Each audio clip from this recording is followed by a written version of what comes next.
South ఇండియాలోనే biggest sorry store మన Varahi silks మన విజయవాడ ఎంజీ రోడ్ లో డిసెంబర్ 4వ తారీఖున ఘన ప్రారంభం. Welcome to Suman TV.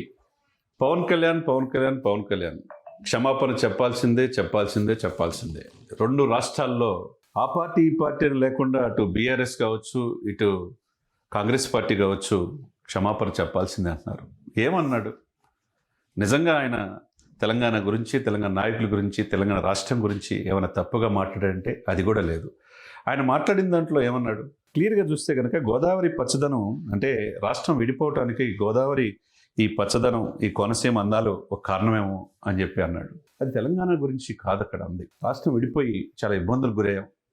సస్యశ్యామలంగా ఉండాల్సిన గోదావరి కూడా, కొబ్బరి చెట్లు కూడా ఎండిపోయినాయి అనే ఆ కంటెస్ట్తో అక్కడున్న ఎంపీ ఒకవైపు, రాజోలు ఎమ్మెల్యే ఒకవైపు ఉన్నప్పుడు ఆయన చెప్పిన మాట. గోదావరి జిల్లాలో మొత్తం జనసేనతో పాటు టీడీపీ, బీజేపీ మొత్తం కలిపి 100%, ఒక్క సీటు కూడా వైసీపీ అక్కడ గెలవాల. రాష్ట్రం విడిపోక ముందు ఒకసారి కనుక వెళ్తే, ఎందుకంటే మనం సుమన్ టీవీ సాక్షిగా మనం తెలియజేయాల్సింది ప్రజలకి, రాష్ట్రం కలిసి ఉన్నప్పుడు ఆంధ్ర తెలంగాణ విడిపోక ముందు గోదావరి జిల్లాలో ఎవరు ఎక్కువ సీట్లు సాధిస్తారో వాళ్ళే అధికారంలో వచ్చేది మొదటి నుంచి ఉంది. అది 4-5 దశాబ్దాల నుంచి ఉంది. తర్వాత విడిపోయిన తర్వాత కూడా ఆంధ్రప్రదేశ్ తెలంగాణ విడిపోయిన తర్వాత అన్నదమ్ములాగా ఉన్నారు. 11 సంవత్సరాలు ఎటువంటి చిన్న ఇన్సిడెంట్ లేకుండా గత పాలకుల యొక్క పరిపాలన తీరు కావచ్చు, ఏ ఇన్సిడెంట్ జరగకుండా కళ్ళలో పెట్టుకొని చూసుకున్నట్టుగా అన్నదమ్ముల్లాగానే ఎప్పుడు కూడా పవన్ కళ్యాణ్ గారు తెలంగాణ ఉద్యమం పట్ల, తెలంగాణ నీళ్లు, నిధులు, నియామకాల కోసం వాళ్ళ ఉద్యమ స్ఫూర్తిని ఆంధ్రప్రదేశ్లో కూడా నేర్చుకోమని చెప్పారు. అనేక సభల్లో చెప్పాడు. ఎవరేమనుకున్నా ఆయన భయపడలా. గద్దర్ అంటే గద్దర్ భావజాలం అన్నా చాలా ఇష్టం. తెలంగాణ సాహిత్యం అన్నా, తెలంగాణ పాటలన్నా, తెలంగాణ ఉద్యమం అన్నా ఆయనకి స్ఫూర్తి. ఏ రోజు తెలంగాణ ఒక మాట అన్న వ్యక్తి, తను ఉండేది తెలంగాణలో, తన భార్య, పిల్లలు కూడా. ఎందుకంటే సింగపూర్లో తన చిన్న కుమారుడు అగ్ని ప్రమాదం నుంచి బయటపడిన తర్వాత ఇక్కడ ఇక్రిశాట్లో, పటాన్ చెరువు దగ్గర ఇక్రిశాట్ స్కూల్లో ఆయన్ని కొడుకుని చేర్చాడు. పుట్టింది ఆంధ్రప్రదేశ్లో మొగల్తూరైనా తన జన్మ మరో జన్మనిచ్చింది తెలంగాణ గడ్డ అన్నాడు. ఎందుకంటే కొండగట్టు ఆంజనేయ స్వామి సాక్షిగా కరెంటు ఇది నుంచి అప్పుడు ప్రజారాజ్యం అప్పుడు ప్రాణాలతో బయటపడ్డానంటే కారణం కొండగట్టు ఆంజనేయ స్వామి అని చెప్పి, ఏం చేయాలన్నా వారాహి యాత్రకి శ్రీకారం చుట్టినా ఇక్కడ తెలంగాణ నుంచే ప్రారంభించాడు. ఎక్కడ ట్రైబల్స్ ఏరియాలో కనీసం నీటి పారుదల కూడా, అంటే తాగటానికి నీళ్ళు లేకపోతే బోర్లు వేయించాడు. అటువంటిది తెలంగాణ అంటే ఎందుకంటాడు ఆయన?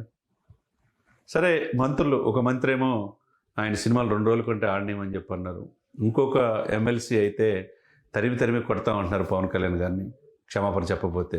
ఇంకొక అతను, నేను ఆయన అభిమానినే కానీ క్షమాపణ చెప్పాల్సిందే అంటాడు.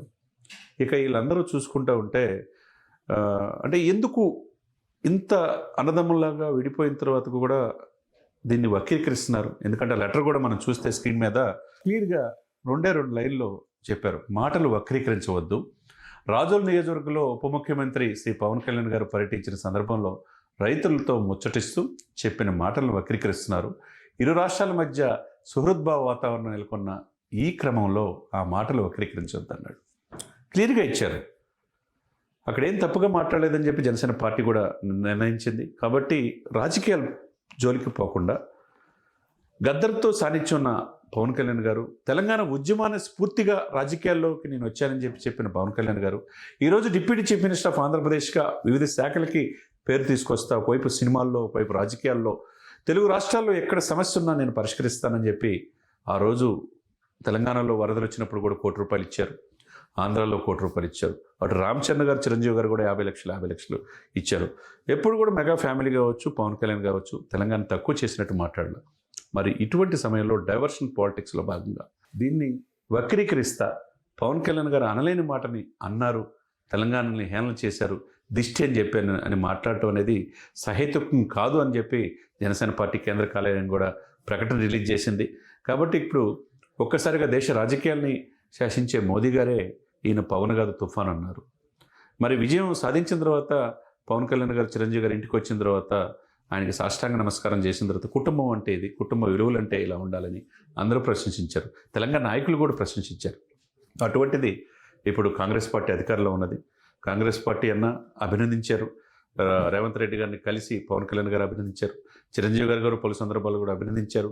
కలిసి ఎంతో కలయికతో ఉన్నారు. అటువంటి సందర్భంలో కొంతమంది లేనిపోని అపోహలు సృష్టించి అన్నదమ్ముల్లాగా ఉండే Telangana people, good people, Telangana సాహిత్యం, తెలంగాణ నిధులు, నీళ్లు, నియామకాల కోసం ఏర్పడిన ఈ రాష్ట్రాన్ని అందరిని అక్కుని చేర్చుకున్నది. మరి నేను ఎప్పుడు చెప్తుంటే fastest growing city in the world 2030 నాటికి హైదరాబాద్ ఫాస్టెస్ట్ సిటీ అవుతుంది. అటువంటి అప్పుడు మిక్స్డ్ కల్చర్ దేశవ్యాప్తంగా అందరూ ఇక్కడ జీవించినప్పుడు లేనిపోని తారతమ్యాల్ని రెచ్చగొట్టకూడదు. అట్లా అంటే ఆంధ్ర ప్రజలను కూడా తెలంగాణ పీపుల్ చాలా వల్గర్గా మాట్లాడిన సందర్భాలు కూడా అన్ని మనిషి మర్చిపోయి ఇప్పుడు కలిసి జీవిస్తా వ్యాపారాలు చేసుకుంటా కుటుంబాలు పెళ్ళిళ్ళు చేసుకుంటా ఉన్న ఈ సందర్భంలో ఫాస్టెస్ట్ గ్రోయింగ్ సిటీ కాకుండా రాబోయే రోజుల్లో సెకండ్ క్యాపిటల్గా హైదరాబాద్ రూపాంతరం చెందింది. తెలంగాణ ఆంధ్ర అనేది అన్నదమ్ముల బంధం కాబట్టి ఎవరు కూడా రాజకీయ నాయకులు వాళ్ళ లైన్ దాటి మాట్లాడకూడదు. అద్దంకి దయాకర్ లాంటి వాళ్ళు అయితే ఇది మా పార్టీ పాలసీ కాదు, ఆయన కూడా గద్దర్తో సాన్నిధ్యం ఉన్న వ్యక్తే, అనుకోని సందర్భంలో ఇలా అన్వయించుకున్నారనే పదంలో ఆయన ఉపయోగించాడు తప్పితే నాయకులు రెచ్చగొట్టే విధంగా మాట్లాడకూడదు. కోమటిరెడ్డి గారు కూడా సమయానంతో చిరంజీవి గారు అంటే బాగుండే వ్యక్తి, ఎందుకో నేను సినిమా ఫోటోగ్రఫీ మంత్రి, నేను చెప్తున్న 2 రోజుల కంటే ఆయన సినిమా ఆడదంటున్నాడు. అంటే ఆంధ్రప్రదేశ్లో ఎంతమంది అభిమానులు ఉన్నారో తెలంగాణలో అంతమంది అభిమానులు ఆంధ్రప్రదేశ్ నుంచి వచ్చి ఇక్కడ స్థిర నివాసం ఏర్పాటు చేసుకుని ఇక్కడ ఉద్యోగాలు చేసుకునేవాళ్ళు లేరా? అది కూడా ఆలోచించుకోవాలా. అట్లా ఎందుకుంటే తెలంగాణ సంబంధించిన అనేక మంది హీరోలు, విజయ్ దేవరకొండ కావచ్చు, నితిన్ రెడ్డి కావచ్చు, చాలామంది దర్శకులు వాళ్ళ సినిమా బలగం అటువంటి సినిమాలు తీసేవాళ్ళు కూడా ఆంధ్రప్రదేశ్లో సినిమాలు చూడొద్దా? మరి అట్ట అనుకుంటే సినిమా ఫోటోగ్రఫీ మంత్రి ఎవరు? జనసేనకు సంబంధించిన కందులు దుర్గేషే. మరి పవన్ కళ్యాణ్ గారు ఒక మాట అంటే వాళ్ళు ఎందుకు కోరుకుంటారు? కాబట్టి సమయం కోల్పోయి మాట్లాడకూడదు. ఎందుకంటే రేపు 8-9 తేదీల్లో కూడా 2 రోజుల పాటు తెలంగాణలో అందరూ కూడా చాలా ఫిస్టేజెస్గా తీసుకున్నారు రేవంత్ రెడ్డి గారు పెట్టుబడులు రావడానికి. మూసి ప్రక్షాళన చేస్తున్నారు. తర్వాత 2 రోజులు కూడా చాలా కీలకమైన విషయాలు 8-9 తెలంగాణ రైజింగ్ గ్లోబల్ సమ్మిట్ ప్రపంచవ్యాప్తంగా ఆకర్షించేటట్టు 2-3 లక్షల కోట్ల పెట్టుబడులు రావాలన్న ఉద్దేశంతో ఈరోజు 11 గంటలకు ప్రధానమంత్రి మోదీ గారిని రేవంత్ రెడ్డి గారు కలుస్తున్నారు. గుడ్, వెల్కమ్ చేయాల్సిన ఈ టైంలో ఆంధ్రప్రదేశ్కి ఒక్కొక్క మంత్రిని ఒక్కొక్క రాష్ట్రాలని అందరిని కూడా ముఖ్యమంత్రులు ఆహ్వానిస్తున్నారు. మరి ఆంధ్రప్రదేశ్కి ఇదే కోమటిరెడ్డి వెంకటరెడ్డి గారు వెళ్తున్నారు.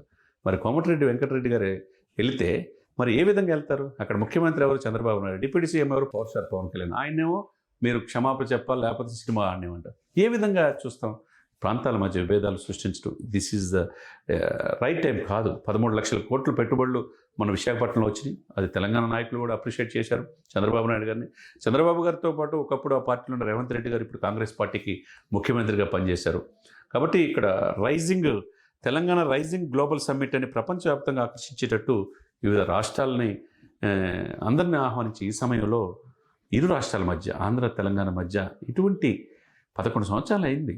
అన్నదమ్ముల్లాగా ఉన్నారు. కాకపోతే తెలంగాణ కంటే మిగులు బడ్జెట్తో ఇదైతే లోటు బడ్జెట్తో ఆంధ్రప్రదేశ్ ఇదైపోయింది. 3 రాజధానులు అని చెప్పి గత 5 సంవత్సరాల్లో అప్పుడు పరిపాలించిన పార్టీ ఏ రాజధాని కూడా లేకుండా చేసింది. ఇప్పుడు అమరావతి రాజధాని అనే ఆశ ప్రజల్లో చిగురుస్తున్న ఈ సందర్భంలో, అదేవిధంగా పోలవరం ఆంధ్రుల జీవనాటి పూర్తవుతున్న ఈ సందర్భంలో, అస్తవ్యస్తమైన వ్యవస్థను గాడిలో పెట్టి ఈ సందర్భంలో లేనిపోని అపోహలు సృష్టించి ఆంధ్ర తెలంగాణ అనే వేరియేషన్ తేవద్దని అందరూ చెప్తున్న మాట. అదేవిధంగా సంక్రాంతి వస్తే హైదరాబాద్ సగం ఖాళీ అవుతుందా అనే సందర్భంలో అనేక మంది అక్కడికి వెళ్తే ఆత్మీయంగా ఉభయ గోదావరి జిల్లాలో కోడి పందాలు కావచ్చు, అక్కడ సంస్కృతి సంప్రదాయాలు కావచ్చు, కొబ్బరి తోటలు అందరూ ఇక్కడి నుంచి అన్నదమ్ములాగా అక్కడికి వెళ్ళే సమయం, ఒకరికొకరు ఇచ్చిపుచ్చుకున్న సమయంలో రాజకీయ ప్రలోభాల కోసం ఆయా పార్టీలు విమర్శించడం అనేది సహేతుకం కాదనేది అందరూ చెప్తున్న మాట. అదేవిధంగా వాళ్ళ మనసులో ఉన్నది ఇప్పుడు పవన్ కళ్యాణ్ గారు కూడా ఆ పార్టీ, ఎందుకంటే ఈయన ఎక్కడికి వెళ్ళినా చూసుకోండి, మురుగన్ సమావేశాలకు వెళ్ళినా తమిళనాడు ప్రేక్షకులు ఆహ్వానిస్తున్నారు, కర్ణాటక వెళ్ళినా కాంగ్రెస్ పార్టీ అక్కడ ఆహ్వానిస్తుంది, తర్వాత తమిళనాడు వెళ్ళినా అలా ఉంది, మహారాష్ట్ర వెళ్ళినా అలా ఉంది. అటువంటి తెలుగు వ్యక్తి ఈరోజు 100 కోట్ల మంది హిందువులకు సనాతన ధర్మాన్ని కాపాడే క్రమంలో ఆయన ఉంటే, ఆయన ఎప్పుడు కూడా తెలంగాణ ఒక మాట అన్న వ్యక్తి, తెలంగాణ సాహిత్యం కవులు కళాకారులని గౌరవించే వ్యక్తి, ఆ ఉద్యమ స్ఫూర్తిని ఆంధ్రప్రదేశ్ ప్రజలు తీసుకోవాల్సిన వ్యక్తి అక్కడున్న పరిస్థితుల్లో ఆయన అన్న మాటని వక్రీకరించి రాజకీయ లబ్ధి కోసం కొందరు చేస్తున్న ప్రయత్నం సహితం కాదని మేధావులు వ్యక్తులు చెప్తున్న మాట. అదేవిధంగా పార్టీ కార్యాలయం కూడా క్లియర్గా దీన్ని వక్రీకరించొద్దు, సుహృద్భావ వాతావరణంలో ఇరు రాష్ట్రాలు ఇచ్చిపుచ్చుకునే ధోరణితో ఉండాలని చెప్పి జనసేన పార్టీ రాత్రి రిలీజ్ చేసిన లెటర్ కూడా హోందాగా నాయకులు తీసుకోవాలి. అందరూ మనం ఈ దేశం బాగుండాలి, ఈ రాష్ట్రం బాగుండాలి, పెట్టుబడులు రావాలి, ఇటు తెలంగాణ కావచ్చు, అటు ఆంధ్రప్రదేశ్ కావచ్చు, విడిపోయినా కానీ మనం అంతా ఒకే కుటుంబం అనే భావన అందరిలో రావాలని మనం మనస్ఫూర్తి కోరుకుందాం.